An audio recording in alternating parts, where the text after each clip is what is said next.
So here we have the Seat Leon on a 15 plate. I'm going to start off by showing you around the outside of the car, and then we'll hop in and run through some controls on the inside. But from the outside you can see it's a 3-door car with alloy wheels. Let's start off inside the boot and then work our way around the rest of the car from there. As we approach the back of the car, you'll see we have plenty of boot space, along with that 60/40 split folding rear seat should you wish to increase this space even further. Okay, so we're just going to work our way back round to the front of the car, and then we'll hop in and run through some controls on the inside. But now that we've done a full circle of it, you can see it's in excellent condition the whole way round. Just briefly before we climb in, I think it's well worth seeing the interior from this exterior point of view. There's plenty to run through on the dashboard, so let's hop in and we'll do that now. Okay, now that we're inside the car, we're going to start with the dials. On the left-hand side, we have the rev counter. On the right-hand side, we have the speedometer and fuel gauge. In the middle at the bottom, you can see the total miles for this car, which is 78,177.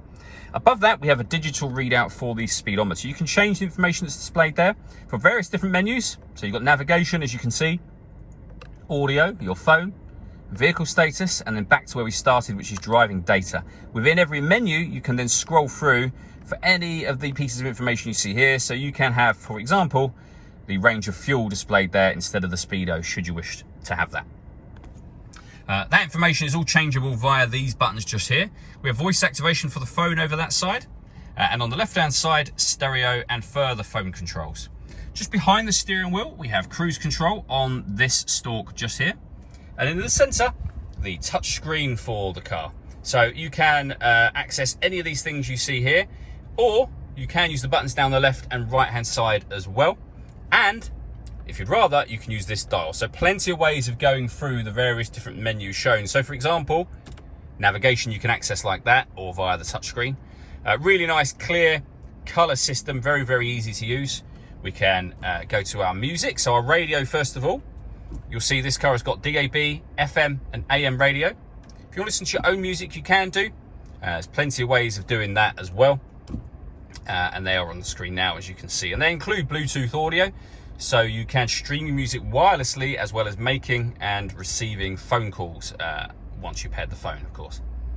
Working our way down from there, we have the air conditioning. So you can determine the temperature, fan speed, direction the air is being distributed in. This button turns your air conditioning off in this case, or back on again. This one will recirculate the air that's in the car. It's a great way of heating it up or cooling it down quickly depending on the temperature you've set here. Just above that, we have our hazard warning lights. This button turns off the stop and start. This car is designed to cut out when it's stationary in traffic, which in turn will save you fuel. I've just turned that system off. We have some storage underneath that, and then a 6-speed manual gearbox.